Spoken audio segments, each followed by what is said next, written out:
اور ان کی جلاوطنی سے مدینہ اس عنصر سے پاک ہو گیا جو یثرب میں سب سے زیادہ خطرناک یہودی عنصر شمار ہوتا تھا۔ بنو قینقاع کے یہودیوں کی معافی کے متعلق منافقین کے سردار کے التماس اور الحاح کا واقعہ حضرت نبی کریم صلی اللہ علیہ وآلہ وسلم کو تنگ کرنے اور آپ کی زرہ پکڑنے تک پہنچ گیا، جس سے ایک عقل مند سمجھ سکتا ہے کہ حضرت نبی کریم صلی اللہ علیہ وآلہ وسلم کا حلم اور چشم پوشی ان لوگوں کے مقابلے میں کس حد تک پہنچی ہوئی ہے جن کا مقصد آپ صلی اللہ علیہ وآلہ وسلم کو اور آپ کی دعوت کو ختم کرنا تھا۔ اس واقعے کا بیان کرنا مناسب معلوم ہوتا ہے کیونکہ اس میں امت کے امور کے ذمہ داروں کے لیے بہترین سبق ہے۔ منافقین کے سردار کی سفارش میں کامیابی۔ ابن اسحاق نے بیان کیا ہے کہ جب بنو قینقاع کے یہودیوں نے غیر مشروط طور پر اطاعت اختیار کر لی اور ان کا انجام حضرت نبی کریم صلی اللہ علیہ وآلہ وسلم کے ہاتھ میں آ گیا کہ آپ ان کے متعلق جو چاہیں فیصلہ کریں، تو منافقین کے سردار عبداللہ بن ابی نے آپ صلی اللہ علیہ وآلہ وسلم کے پاس جا کر کہا، اے محمد صلی اللہ علیہ وآلہ وسلم، میرے دوستوں حلیفوں سے اچھا سلوک کرنا۔ آپ صلی اللہ علیہ وآلہ وسلم نے اس سے منہ پھیر لیا تو اس نے رسول کریم صلی اللہ علیہ وآلہ وسلم کی زرہ کی جیب میں ہاتھ ڈالا تو آپ صلی اللہ علیہ وآلہ وسلم کا رنگ بدل گیا، اور آپ صلی اللہ علیہ وآلہ وسلم نے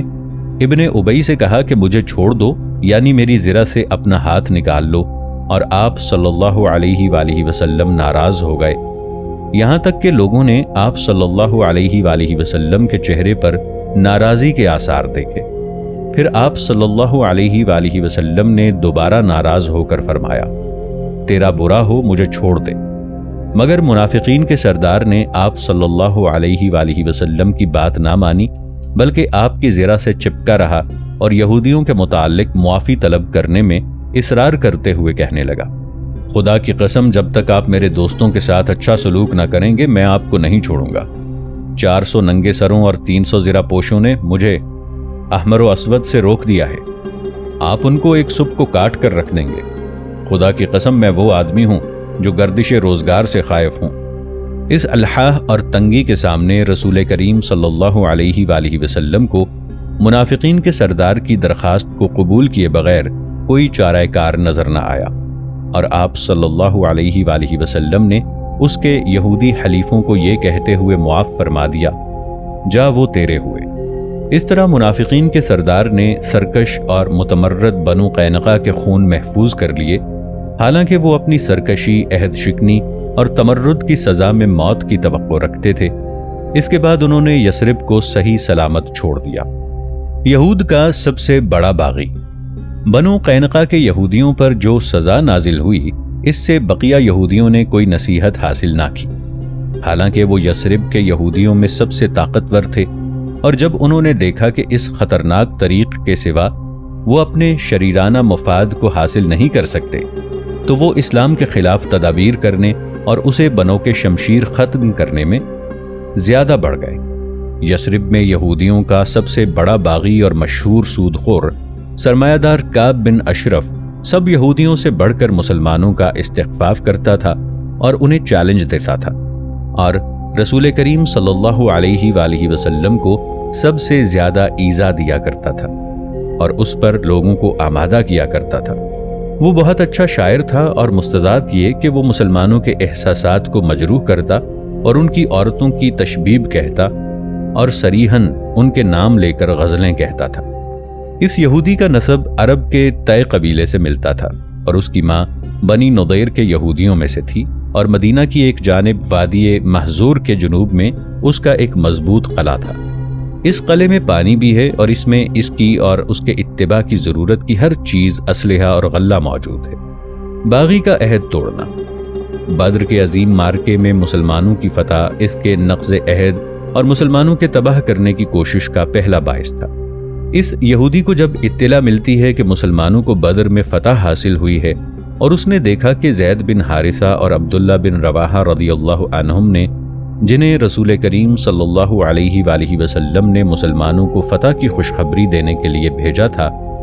مسلمانوں کو فتح کی خوشخبری دے رہے ہیں، نیز کعب نے ان قریشی لیڈروں کے نام سنے جو بدر میں قتل ہو گئے تھے تو اس نے غصے سے یہ کہا کہ کیا یہ سچ ہے؟ کیا جن لوگوں کا یہ دونوں نام لے رہے ہیں محمد صلی اللہ علیہ وآلہ وسلم نے انہیں قتل کر دیا ہے؟ یہ عرب کے اشراف اور لوگوں کے بادشاہ ہیں۔ خدا کی قسم اگر محمد صلی اللہ علیہ وآلہ وسلم نے ان لوگوں کو مار دیا ہے تو زمین کا بطن اس کے ظاہر سے بہتر ہے۔ ناظرین، آگے بڑھنے سے پہلے کامنٹ سیکشن میں ہمیں اپنی آراء سے ضرور آگاہ کیجیے گا کہ آپ کو ہماری یہ سیریز کیسی لگ رہی ہے۔ میں ہوں طاہر عبید چودھری۔ آئندہ آنے والی اقساط سے باخبر رہنے کے لیے ہمارے چینل کو سبسکرائب کر لیں اور ساتھ موجود بیل آئیکن کو ضرور کلک کر لیں۔ شکریہ۔ مسلمانوں کے خلاف اکسانا۔ باوجود کہ مسلمانوں کے ساتھ معاہدہ طے پا چکا تھا، اس معاہدے کی پابندی کے بموجب یہودیوں کو مسلمانوں کے دشمن نمبر 1 قریش کی تائید و امداد نہیں کرنی چاہیے تھی، اور باوجود اس کے کہ یہودیوں نے بدر اور اس کے بعد مسلمانوں سے صرف عہد کی پاسداری کرنے اور یہودیوں کو کسی قسم کی ایذا رسانی کرتے نہ دیکھا تھا، اس باغی کعب بن اشرف کے دل میں کینہ اور عہد شکنی نے جوش مارا اور اس نے تمام معاہدات اور مواثیق کو دیوار کے ایک گوشے میں دے مارا اور حسد و سرکشی سے مسلمانوں سے انتقام لینے کی ٹھان لی۔ باغی مکہ میں، کیونکہ وہ اکیلا مسلمانوں کے خلاف کوئی فیصلہ کن عسکری کارروائی کرنے سے عاجز تھا، بس وہ عرب قبائل کو حضرت نبی کریم صلی اللہ علیہ وآلہ وسلم کے خلاف برانگیختہ کر کے اور مسلمانوں کے خلاف جنگ برپا کرنے کی ترغیب دینے کے لیے نکلا۔ اسی ترغیبانہ سفر میں وہ قریش کے قلعہ مکہ میں جا پہنچا اور اس کے لیڈروں سے ملا جو اس کے دوست تھے، اور ان کے ساتھ اپنی میٹنگوں میں انہیں معرکہ بدر میں ان کے سرداروں کے قتل ہو جانے کو یاد کرانے لگا۔ اس طرح وہ ان کے کینے کو حضرت نبی کریم صلی اللہ علیہ وآلہ وسلم کے خلاف برانگیختہ کرنے لگا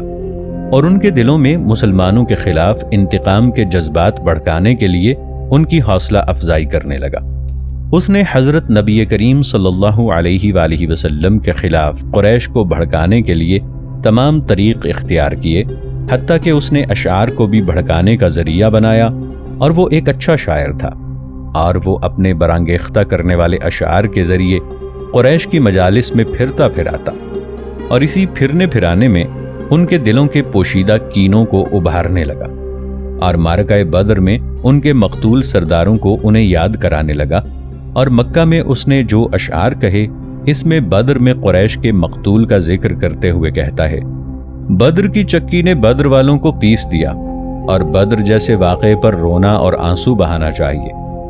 لوگوں کے سردار اپنے حوضوں کے ارد گرد قتل ہو گئے، تم ہلاک نہ ہو، بادشاہ قتل ہوا ہی کرتے ہیں۔ کتنے ہی سفید رو بزرگ اور خوش دل سردار مارے گئے جن کے پاس تباہ شدہ لوگ جایا کرتے تھے، پناہ لیا کرتے تھے۔ جب ستارے وعدہ خلافی کرتے تو وہ کشادہ دستی سے کام لیتے، لوگوں کے بوجھ اٹھاتے، سرداری کرتے اور چوتھائی حصہ لیتے۔ لوگ کہتے ہیں میں ان کی مصیبت سے خوش ہوں، ابن اشرف جزا خزا کر رہا ہے۔ کاش جس گھڑی وہ قتل ہوئے زمین اپنے اہل کو نگل لیتی اور پھٹ جاتی۔ پھر اس نے خاص طور پر ابو جہل کا مرثیہ کہتے ہوئے کہا: مجھے بتایا گیا ہے کہ تمام بنی مغیرہ ابو الحکم کے قتل سے ذلیل اور نکٹے ہو گئے ہیں۔ اس کے علاوہ بھی اس نے نظم اور نثر میں بہت کچھ کہا ہے۔ بلا شبہ فصیح شعر عربوں کے دلوں کو متاثر کرنے والا سب سے بڑا مؤثر ذریعہ ہے۔ شعر کو شاعر کی مرضی کے مطابق لوگوں کے دلوں میں تحریک کرنے اور جذبات کو بھڑکانے میں ید طولہ حاصل ہوتا ہے، اور خصوصاً اس دور میں جب عرب بغیر کسی استثناء کے شعر کے ذوق اور فہم اور فصاحت میں حد درجے کو پہنچے ہوئے تھے۔ اس کے ساتھ ساتھ وہ بلاغت کے میدان میں نہایت حساس اور متاثر ہونے والے تھے۔ اس میں کچھ شبہ نہیں کہ قبائل کے درمیان چکر لگانے میں کعب بن اشرف کی گفتگوؤں اور ترغیبات کے علاوہ اس کے اشعار کا بھی بڑا ہیجان خیز اثر ہوا، اور اس امر میں بھی کچھ شبہ نہیں کہ کعب بن اشرف کا یہ ترغیبی عمل معرکہ احد کا تمہیدی عمل یا وہ کارگر عمل ہے جس نے اس فیصلہ کن معرکے کی تیاری میں اہم پارٹ ادا کیا ہے، جسے معرکہ بدر کے تقریباً 1 سال بعد قریش یثرب میں مبتلا مسلمانوں کے صحن میں لے آئے تھے۔ ابھی یہ خبیث یہودی مکہ سے واپس نہیں لوٹا تھا، کہ مکہ میں یہ فیصلہ ہو گیا کہ مسلمانوں کے گھر کے صحن میں ان سے جنگ کی جائے، اور بلا شبہ کعب بن اشرف نے قریش سے وعدہ کیا کہ جب وہ مسلمانوں سے جنگ کے لیے تیار ہوں گے تو وہ ان کی مدد کے لیے ہاتھ بڑھائے گا، مگر خدا تعالی معرکہ احد کے برپا ہونے سے قبل ہی اس کی روح کو جلد دوزخ میں لے گیا۔ یہودی باغی کا قتل۔ یہ واقعہ اس طرح ہوا کہ جب کعب مدینہ واپس آیا تو اس کا شر بڑھ گیا اور مسلمانوں کے وجود کے لیے اس کے خطرہ ہونے میں اضافہ ہو گیا، کیونکہ وہ تمام یثرب کی سلامتی کے لیے خطرہ بن گیا تھا، اس لیے کہ وہ مسلمانوں کے خلاف کھلم کھلا ترغیبات اور تہدیدات کرنے لگا، اور اس پر مستضاد یہ کہ وہ اپنے مالی تسلط سے امن برباد کرنے اور حضرت نبی کریم صلی اللہ علیہ وآلہ وسلم کے خلاف جنگ کرنے کی ترغیب دینے لگا۔ آپ صلی اللہ علیہ وآلہ وسلم نے اس باغی اور جابر یہودی کے چیلنجوں، دھمکیوں اور ایذا رسانیوں پر لمبا زمانہ صبر کیا، حالانکہ اس نے آپ صلی اللہ علیہ وآلہ وسلم اور آپ صلی اللہ علیہ وآلہ وسلم کے اصحاب سے سوائے عہد کی پاسداری اور کچھ نہ دیکھا تھا، اور جب کعب بن اشرف عہد شکنی اور اعلانیہ دشمنی اور جنگی تیاریاں اور اس پر ترغیب کے اس مقام تک جا پہنچا جس کے ہوتے ہوئے کوئی معاہدہ باقی نہیں رہتا، تو حضور علیہ السلام نے دیکھا کہ اس یہودی کی سرکشی کو روکنا ضروری ہے تاکہ یثرب کا معاشرہ اس کے شر سے نجات پائے، کیونکہ اس کا اس طرح آزادانہ طور پر جنگ کی ترغیب دیتے رہنا اور امن کو برباد کرنے کے لیے کام کرنا یثرب کو دائمی اضطراب میں مبتلا کر سکتا تھا۔ اس لیے رسول کریم صلی اللہ علیہ وآلہ وسلم نے اس عہد شکن اور متمرد یہودی کے قتل کا فیصلہ کیا اور اس کے قتل کے لیے مشہور صحابی محمد بن مسلمہ رضی اللہ عنہ کو مقرر کیا۔ انہوں نے چند انصاری نوجوانوں کے ساتھ اسے اس کے قلعے سے باہر ہی قتل کر دیا، جس سے اس کا خاتمہ ہو گیا، جس کی شرح طویل ہے۔ کتاب معجزہ محمد رسول اللہ صلی اللہ علیہ وآلہ وسلم جلد 2 صفحہ 246 پر السید عبدالعزیز نقابی میں لکھا ہے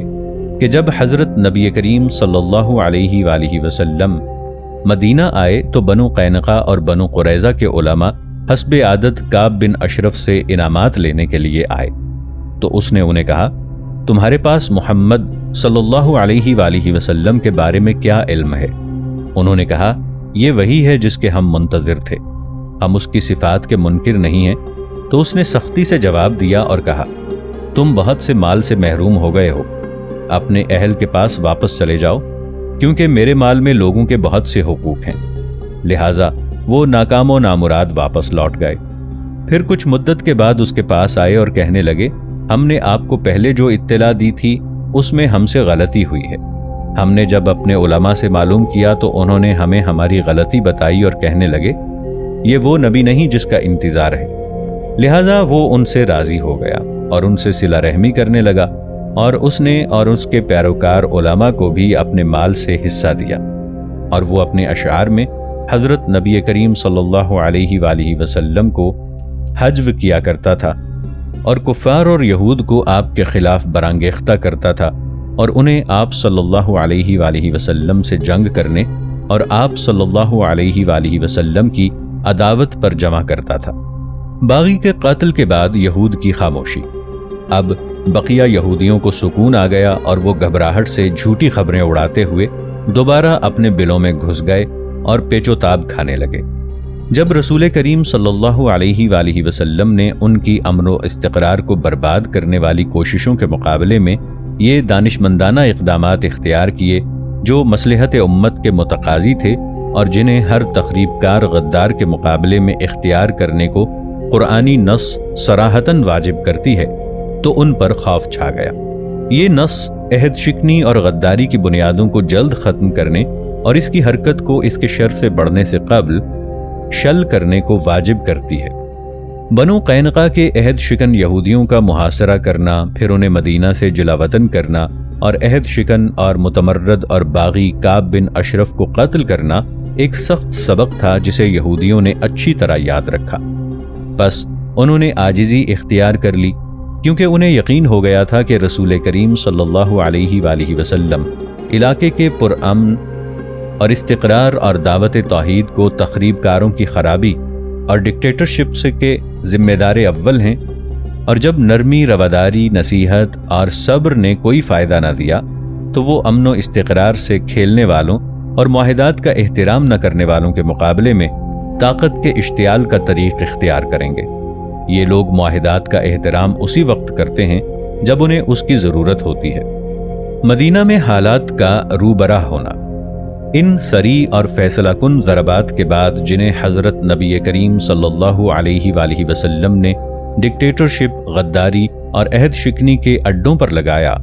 یہود نے اطاعت اختیار کر لی اور ایک محدود وقت تک انہوں نے کسی قسم کی آویزش کا اظہار نہ کیا، اور یہودیوں اور منافقوں کے خاموشی اختیار کر لینے کے بعد اس تمام عرصے میں اندرونی حالات روبرا ہو گئے۔ نیز انہوں نے یہ اظہار بھی کیا کہ وہ اپنے عہد کے پابند ہیں۔ اس داخلی سکون نے مدینہ سے باہر رونما ہونے والے متوقع دھمکیوں کے مقابلے کے لیے حضرت نبی کریم صلی اللہ علیہ وآلہ وسلم کو موقع فراہم کیا، خصوصاً ان اعراب کی دھمکیوں کے مقابلے کے لیے جو یثرب کو گھیرے ہوئے تھے، اور ان قریش کے مقابلے کے لیے جن کے متعلق مسلمانوں کے دل سے یہ بات ابھی محو نہیں ہوئی تھی کہ وہ اس عظیم ذلت سے ہرگز خاموش نہیں رہیں گے جو ان کی فوج پر معرکہ بدر میں نازل ہوئی تھی، جس نے ان کے سرداروں کو خاک میں ملا دیا تھا، نیز جس نے تمام جزیرہ عرب میں ان کے سیاسی اور روحانی تسلط کو ہلا کر رکھ دیا تھا، اور یہ مسلمانوں کے خلاف وسیع انتقامی جنگ کا ایک ضروری پوائنٹ ہے۔ حضرت نبی کریم صلی اللہ علیہ وآلہ وسلم اور بیرونی خطرہ۔ رسول کریم صلی اللہ علیہ وآلہ وسلم نے نہایت سرت و حکمت اور عزم و ثبات سے بیرونی خطرات کا مقابلہ کیا۔ یہودی تخریب کاروں اور فتنہ پردازوں کے خاتمے سے یثرب کے اندر سکون و اطمینان کے قائم کرنے کے بعد آپ صلی اللہ علیہ وآلہ وسلم نے بیرونی دشمنوں کے مقابلے کے لیے 5 فوجی دستے بھیجے۔ ان میں 4 کی قیادت آپ صلی اللہ علیہ وآلہ وسلم نے خود فرمائی، 3 دستے ان اعراب نجد کے مقابلے میں بھیجے جو مدینہ کی مشرقی جانب تھے، اور ایک کے ذریعے آپ صلی اللہ علیہ وآلہ وسلم نے قریشی جنگجوؤں کو مار بھگایا جو ابو سفیان کی سرکردگی میں آئے تھے۔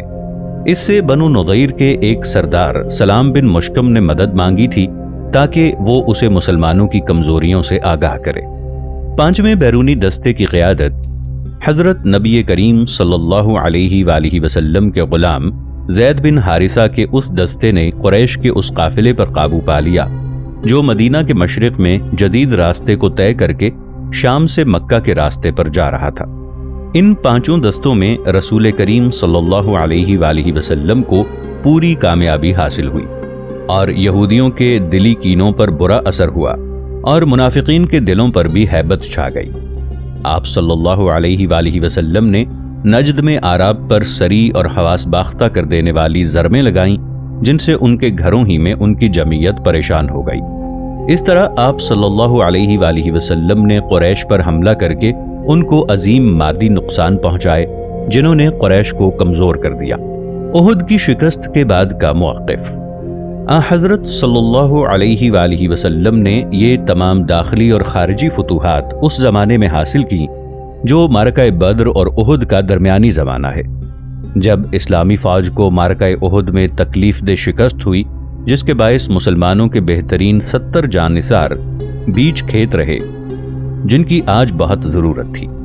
تو یہودیوں نے بھی مسلمانوں سے چھیڑ چھاڑ کرنے کی ٹھانی۔ اس شکست کے بعد نئے سرے سے یہودیوں کے دلوں میں عہد شکنی اور غداری کے پوشیدہ ارادوں نے انگڑائی لی، اور اس شکست نے ان کی حوصلہ افزائی کی اور ان کے دلوں میں یہ امید پیدا کر دی، اور معاملہ اس طرح خراب ہو گیا کہ یثرب کی اسلامی چھاونی کو احد کی شکست کے چند ماہ بعد 2 مصیبتیں اٹھانی پڑیں۔ ان دونوں مصیبتوں میں نجد و حجاز کے اعراب کے ہاتھوں 80 سے زیادہ آدمی دھوکے سے قتل ہو گئے، جیسا کہ ہم نے اپنی سیریز غزوہ احزاب کی پہلی فصل میں واقعہ رجی اور بیر مرعونہ میں مفصل بیان کیا ہے۔ اس کا مطلب یہ ہے کہ مسلمانوں نے ان 3 غم انگیز واقعات میں ایک سال میں 122 سے زیادہ مسلح فوجیوں کو کھو دیا، اور جب ہمیں پتہ چلتا ہے کہ نومولود مسلح اسلامی افواج کی کل تعداد ان فیصلہ کن گھڑیوں میں 800 جانبازوں سے زیادہ نہ تھی تو یہ نقصان بڑا خوفناک اور گھبراہٹ پیدا کرنے والا لگتا ہے۔